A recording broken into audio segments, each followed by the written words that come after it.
અભય થઈને નિષ્પક્ષતાથી નિરપેક્ષ રીતે વાસ્તવિકતાનો અરીસો રૂપી સચોટ માહિતી લાવતો સત્યની સાથે અભય ટાઈમ્સ।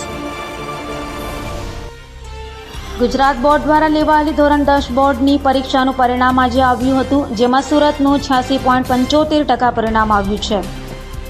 ગુજરાત બોર્ડનું ધોરણ 10નું 11 મે 2024ના આજ રોજ પરિણામ જાહેર કરવામાં આવ્યું છે। સમગ્ર ગુજરાતનું 82.57% પરિણામ જાહેર કરવામાં આવ્યું છે, જેમાં સુરત જિલ્લાનું 86.75% પરિણામ જાહેર કરવામાં આવ્યું છે। ગત વર્ષની સરખામણીમાં આ વર્ષે પરિણામમાં 10.3%નો વધારો થયો છે। આ સાથે જ ગુજરાતમાં સૌથી વધુ સુરતના 4870 વિદ્યાર્થીએ A1 ગ્રેડ મેળવ્યો છે। ઉલ્લેખનીય છે કે 2 દિવસ અગાઉ જાહેર થયેલા ધોરણ 12ના પરિણામમાં સુરત ગુજરાતમાં A1 અને A2 ગ્રેડમાં પ્રથમ હતું। પરિણામની વાત કરવા જોઈએ તો એક્સ્ટ્રા ઓર્ડિનરી લેવલ પરનું પરિણામ છે અને સરકારે જે આ સ્ટેપ ભર્યું છે વિદ્યાર્થીઓને મેક્સિમમ પરિણામ આપ્યું છે, એના કારણે વિદ્યાર્થીમાં પણ કોન્ફિડન્સ છે। નાસીપાસ થવાના પર્સન્ટેજ પણ એમાં ઘટાડો કહી શકાય છે અને 350 કરતાં પણ વધારે એવંગેડ અત્યારે આશાદી ગ્રુપ ઓફ સ્કૂલમાં આવી ગયા છે। સુરત જિલ્લાના આપણી શાળાના કેટલા A1 ગ્રેડ છે?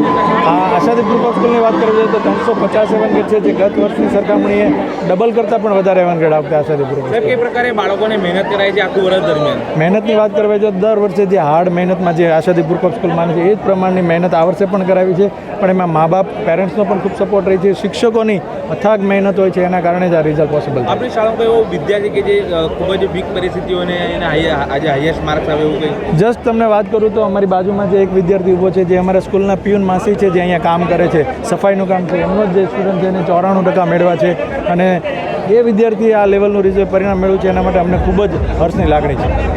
હીરોપરા દિશાન કમલેશભાઈ। કઈ શાળામાં અભ્યાસ કરો? Ashadeep international school. બેટા કેટલા માર્ક, કેટલા PR અને કેટલા પર્સન્ટેજ?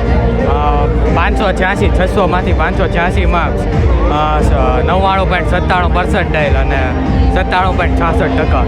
એ પ્રકારે મહેનત કરી વર્ષ દરમિયાન શાળામાં અને ઘરે? શાળા વર્ષ દરમિયાન તો ખૂબ મહેનત કરી, દરરોજ કર્યું। સ્કૂલેથી આવ્યા બાદ 6 કલાકની મહેનત, દરરોજ વાંચવું, ફૂલ કોન્સન્ટ્રેટ કર્યું। ફેમિલી બેકગ્રાઉન્ડ કેવું છે?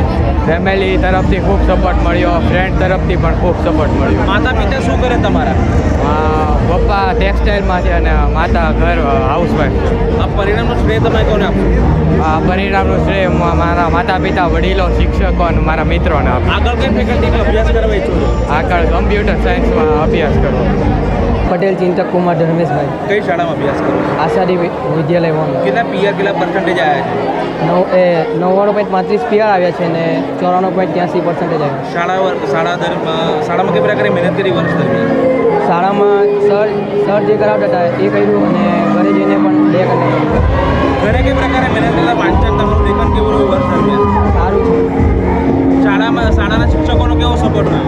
શિક્ષકોનો સારો સપોર્ટ છે। અમે સવાલ પૂછતા તો એ જવાબ આપતા। ફેમિલી બેકગ્રાઉન્ડ કેવું છે તમારું? ફેમિલી બેકગ્રાઉન્ડ મીડિયમ છે।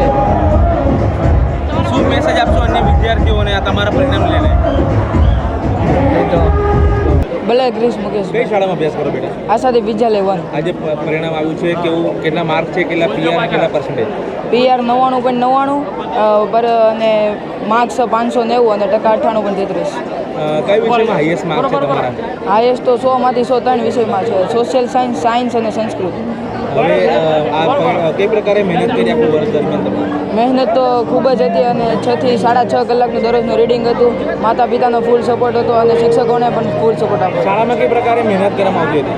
શાળામાં તો દરરોજ 7 વાગ્યાથી શરૂ થતી સ્કૂલ અને 4 વાગે પૂરી થતી અને જેને ક્વેરી હોય એને 1 કલાક વધારે પણ રોકાવાનું અને દરરોજ પેપર લેવાતા એક દિવસે। ફેમિલી બેકગ્રાઉન્ડ કેવું છે? માતા પિતા શું કરે? મારા પિતા રોલ પાલિશ કરે છે અને મારી માતા હાઉસવાઈફ છે।